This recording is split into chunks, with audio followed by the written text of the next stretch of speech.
Oke, jadi baru saja Menteri Luar Negeri Malaysia melakukan kunjungan kehormatan kepada Bapak Presiden dan sebelumnya melakukan pertemuan bilateral dengan saya di Kementerian Luar Negeri.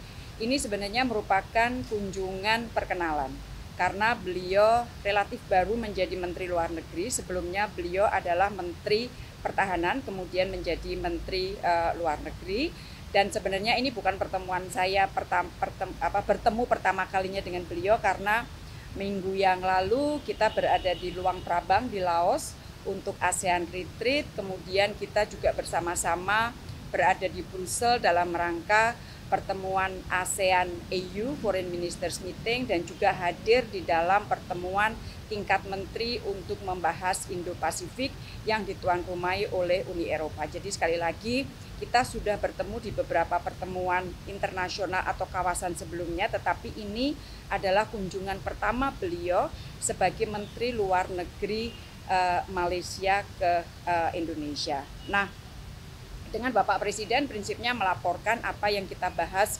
berdua tadi pagi. Kita bahas isu bilateral itu ada 3 isu. Yang pertama menyangkut masalah perbatasan. Dengan satu komitmen kita akan coba selesaikan yang belum selesai baik untuk batas darat maupun batas laut untuk segera kita selesaikan, karena kedua pemimpin pada saat Juni tahun lalu sudah bersepakat untuk segera menyelesaikannya. Yang kedua yang menyangkut mengenai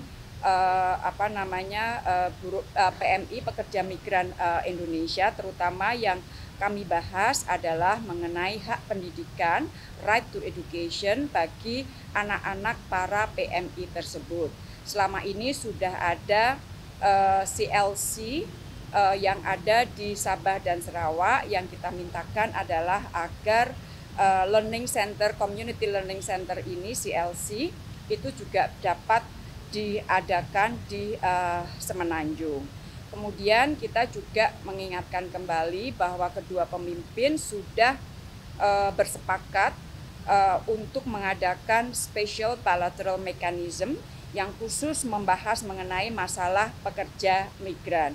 Jadi saya ingatkan perlu agar special bilateral mechanism ini segera berjalan. Itu 1, 2. Yang ketiga yang menyangkut masalah kerjasama ekonomi. Komitmen kami sangat kuat untuk terus memperkuat kerjasama ekonomi, karena teman-teman tahu bahwa hubungan perdagangan dan investasi kita dengan Malaysia cukup besar, salah satu di antara yang terbesar dari negara-negara ASEAN, dan kita juga membahas mengenai bagaimana mengoptimalisasi ekonomi yang ada di perbatasan. Selain 3 isu bilateral, kita juga bahas mengenai ASEAN. Kita bahas tahun depan Malaysia akan menjadi ketua ASEAN.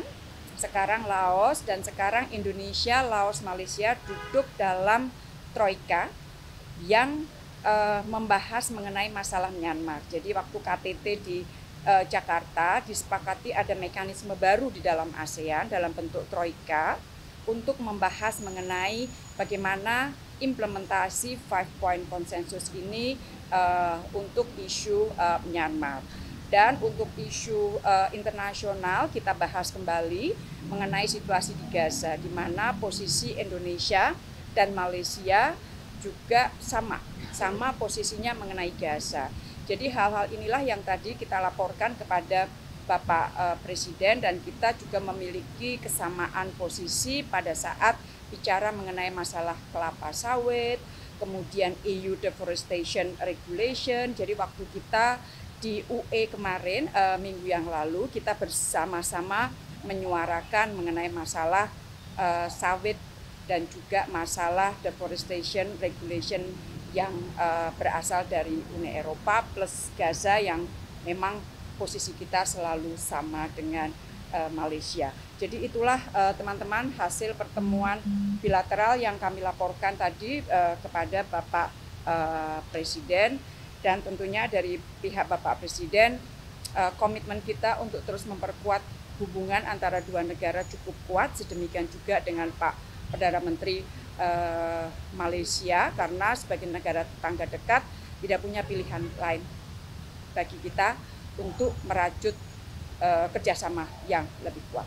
Terima kasih.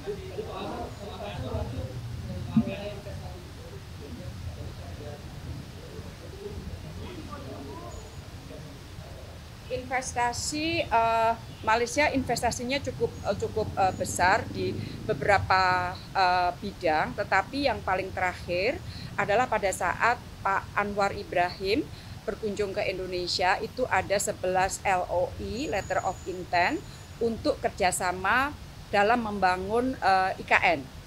Nah, tadi waktu bilateral dengan saya juga sampaikan perlu segera 11 LOI ini dalam bentuk investasi itu diimplementasikan untuk IKN. Oke, terima kasih.